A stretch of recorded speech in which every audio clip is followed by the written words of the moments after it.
¿Qué onda? Bienvenido a la batalla de los edificios. Bueno, hoy aquí estamos para juzgar cuál de nuestros contendientes se lleva el título de la mejor iglesia super mega dupa fucking yeah. Si estás cansado de que la arquitectura mexicana nos la vendan siempre como perfecta, aunque a ti siempre te ha parecido medio espantosa, aquí en la batalla de los edificios sabemos que la mejor forma de evitar las agruras por soportar estas incongruencias es dejando a los edificios pelear sin que nadie los defienda por el título del mejor edificio fucking kicking super dupa mega porn star and all the complex. Aquí la tenemos difícil. ¿Qué es una buena iglesia? Pues depende de la religión a la que esté dedicada y al momento histórico en el que ésta se encuentre. Finalmente, iglesia viene de la raíz griega ecclesia, que quiere decir reunión.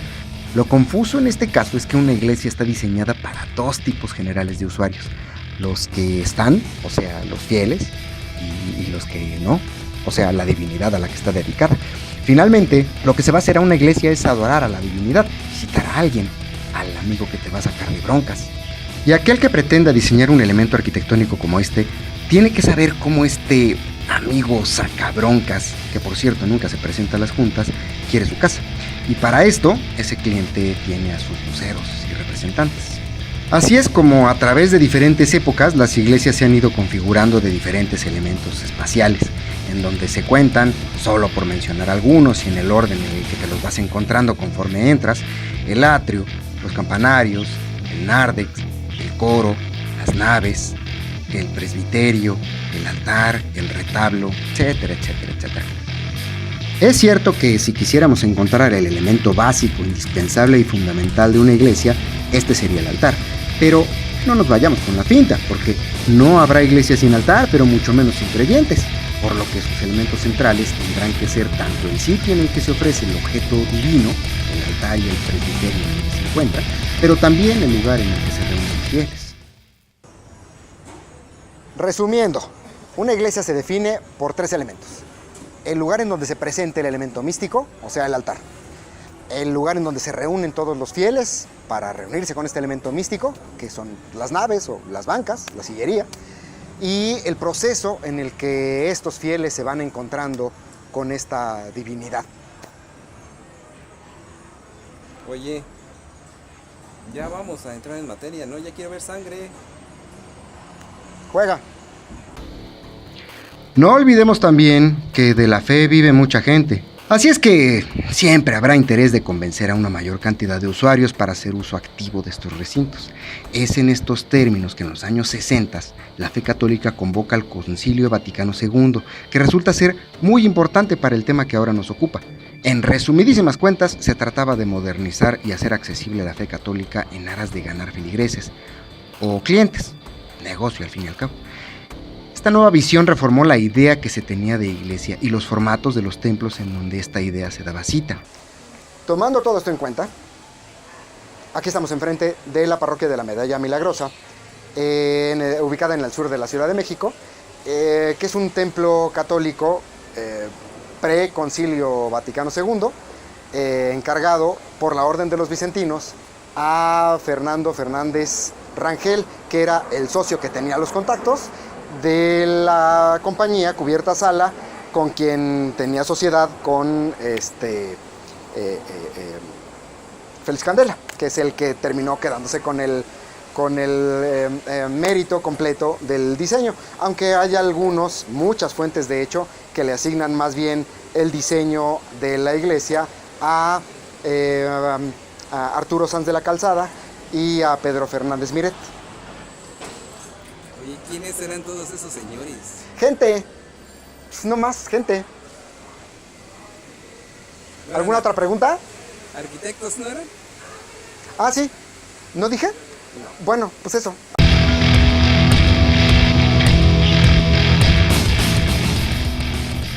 Se tienen pocos chismes de este encargo en particular. De Candela podemos decir que era un arquitecto exiliado español, título que más tarde sería validado en México precisamente con el proyecto de la parroquia de la Medalla Milagrosa a manera de examen profesional, que era él mismo quien se desembarazaba rápidamente del conflicto entre su naturaleza de arquitecto y de ingeniero, autodefiniéndose más como constructor, tal vez por el hecho de que la mayor parte de los proyectos por los que es conocido son diseños de otros arquitectos, con quienes colaboró principalmente con el sistema estructural de sus losas laminares de concreto. Pues de las circunstancias en las que se realizó la parroquia habrá que comentar que fue justo en los 50s, después del periodo de Miguel Alemán, que le corresponde al periodo de Ruiz Cortines, por si te lo preguntas. Este periodo se definió en la relación que había entre Iglesia y Estado, porque se empezaron a agravar un poquito las relaciones que ya se habían calmado un poco en los periodos previos, pero precisamente motivado tanto por la corrupción que había definido al periodo alemanista, como por una, pues no retirada, pero sí un debilitamiento de la izquierda radical. Se quedaron estos dos grupos, Iglesia y el Estado representado por el partido en el poder, por el PRI, se quedaron muy encontrados, y entonces pues ahí fue donde empezaron ahí como que a agravarse un poquito las relaciones. Claro que el periodo de Ruiz Cortines fue caracterizado también por las represiones a los movimientos magisteriales y al movimiento ferrocarrilero, pero eso fue un poquito después. Oye, ¿todos estos datos son importantes? Pues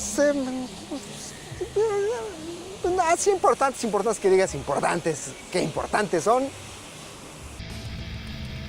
Ahora bien, ¿cómo se acomodaba en aquel entonces la liturgia católica dentro de un edificio diseñado para estos fines?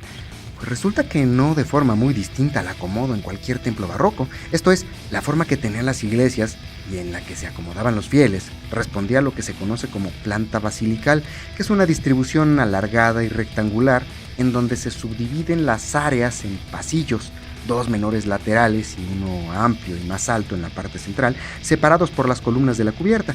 Es común ver este tipo de distribuciones en las iglesias que adoptan, por motivos obvios, forma de cruz. Si nos metiéramos en cómo cambiaron las formas a partir de la configuración en cruz griega o en cruz latina, que si el círculo era la forma divina o que si era la elipse, no terminaríamos nunca. Lo importante en todo caso es que, en aquel entonces, la forma de las iglesias, determinada por las autoridades eclesiásticas, y por tanto la manera dentro de la cual uno aprendía a moverse al asistir a la celebración religiosa, es aquella en la que, si llegas tarde, te quedaste sin ver nada. Ahora, ten en cuenta que si a un arquitecto en 1953 le daban el encargo de hacer una iglesia, tenía que hacerse bajo los lineamientos vigentes en esa época. Las reformas de esos lineamientos, de acuerdo al Concilio Vaticano II, no llegaron sino hasta una década después, y estos permitieron en el futuro configurar el espacio destinado a los feligreses de forma más abierta, y si bien no exactamente democrática, pero sí de manera en la que la reunión de fieles abrazara más cercanamente la celebración, a la divinidad que se daba cita en el altar contenido dentro del presbiterio. Por esto, si vamos a analizar los errores en los que el diseño arquitectónico incurrió dentro de este proyecto, la planta basilical no sería uno de ellos. Esta responde a la liturgia imperante en el momento en el que se realizó. Pues mira, déjame decirte que ya estando desde aquí adentro, siempre me ha dado la impresión de que es la cubierta por separado la que tiene la mayor calidad de diseño.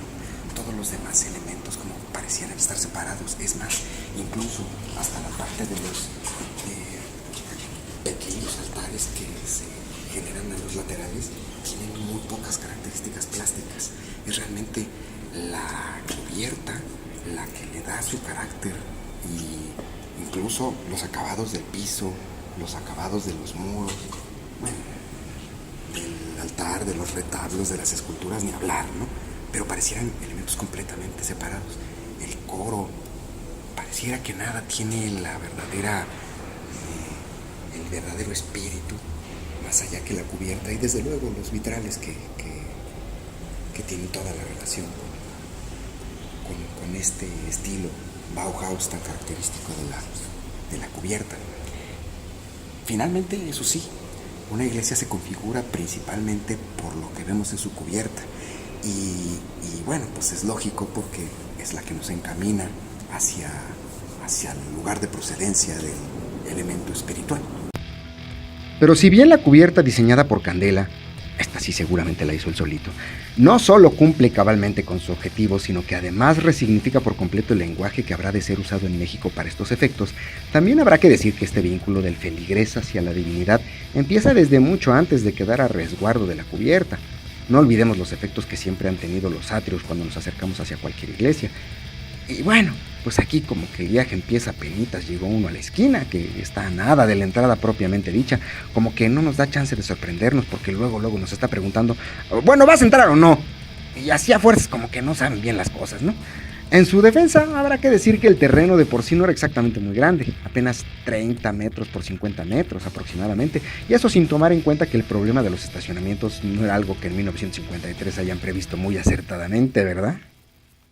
Pues finalmente, a la parroquia de la Verdad de Milagros habrá que verla como un proyecto en donde existe una cubierta completamente desvinculada a todos sus demás elementos. Entre estos elementos tenemos que contar también el terreno y su posición dentro de una urbe que en los años 50 andaba en pleno crecimiento. Yo diría que, por hacer una consideración benévola, nuestro contendiente se iría con un ojillo morado y no más por pura distracción en el momento de aguantar los fregadazos. O sea que todavía no termina la pelea. No, hay que ver cómo le va a nuestro contendiente, que está allá en Santa Fe, la parroquia de San José María Escribá, en Santa Fe. Pues vamos para allá. Y bueno, pues aquí estamos. Desde lejos sí se ve bonita, pero como que tampoco es la mejor ubicación que se les pudo haber ocurrido, ¿no? Pero bueno, de por sí, todo Santa Fe está como que medio mal ubicado y la urbanización nunca ha sido uno de sus fuertes. Pero bueno, vamos a entrar a ver cómo está. Edificada en los finales de la primera década del siglo XXI, 2008 para ser exactos, es obvio que la práctica de la liturgia cristiana y los elementos tecnológicos con los que cuenta la época en la que fue diseñada con respecto a la anterior, le brindan mayores posibilidades expresivas que sabe usar muy bien. Los avances de la construcción de estructuras de acero, los paneles de zinc, el cristal templado e inastillable, la automatización en puertas, los sistemas de sonido y materiales de aislamiento y absorción acústicos, etc. De la trivia sobre este inmueble poco se puede decir, que fue construido sobre la plataforma del relleno sanitario que tiene todo Santa Fe. Acuérdate que antes aquí estaban los tiraderos de basura de la ciudad, mismos que llegaron a su límite. Que la esquinita en donde se construyó antes era nada más que una configuración de los camellones que dejaban las curvas de las vialidades que aquí confluían. Que el grupo arquitectónico responsable del diseño, Sordo Madaleno Arquitectos, despacho liderado por Javier Sordo, cuyos hijos ya se encuentran formando parte del despacho. Una pequeña muestra de que la meritocracia aquí no más es un nombre. Que, como ellos mismos lo promulgan, este despacho ve los proyectos siempre en términos del atractivo comercial, que es otra forma de hablar sobre el papel del arquitecto en la gentrificación de las ciudades modernas. Pero vamos a ver qué tal funciona esta iglesia. En un terreno de 90 metros por 116 metros aproximadamente, prácticamente la mitad se destina a estacionamiento. Llama la atención que, habiendo otras formas de resolverlo, se haya optado por dejar este estacionamiento ocupando tal cantidad de superficie. Bueno, sí hay que hacer notar que esta iglesia, a diferencia del edificio retador, tiene un lenguaje mucho más uniforme, un lenguaje formal mucho más uniforme, mucho más directo, mucho más puro. Digamos que todo lo que decide decir en su mensaje lo dice de la misma forma, con el mismo volumen, con el mismo lenguaje. Y de alguna manera, si hay algún tema distinto, siempre es para hacer referencia al tema principal, que es pues su visión general de la práctica religiosa. Ahora, todo esto se ve desde el concepto principal, que es el trazo de la planta, el trazo desde arriba. La forma que tiene el edificio es la forma del pez, con el que se le dotó de expresividad al complejo. La forma del pez pues es una imagen muy importante dentro de la imaginería católica. Bueno, esta forma del pez, junto con la intención de hacer una cruz de luz con los domos. ¿Cuál cruz luminosa? ¿Cuáles domos? Pinches arquitectos, nunca se les entiende nada. Bueno, pues sí. Resulta que la luz y las sombras que la acotan no funcionan de la misma forma en la que fueron dispuestos los domos. Las formas diagonales de los haces de luz que se generan en el interior, independientemente de verse bonitos, distan mucho de expresar esta intención de la cruz de luz que declara el mismo despacho era su intención original. Pero sí me vas a perdonar en algo.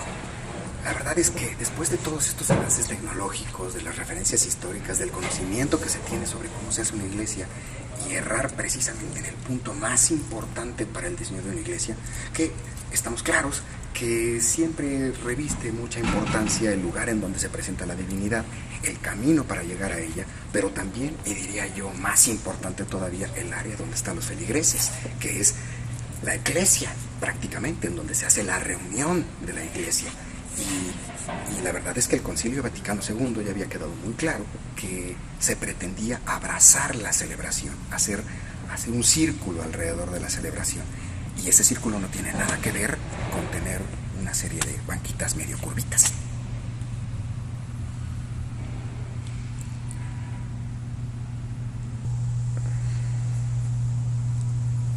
Por otro lado, esta distribución hace que todos los elementos anexos a la celebración, como es el coro, el bautisterio, los confesionarios, queden restringidos y exclusivamente ubicados en los espacios residuales que deja esta conformación particular.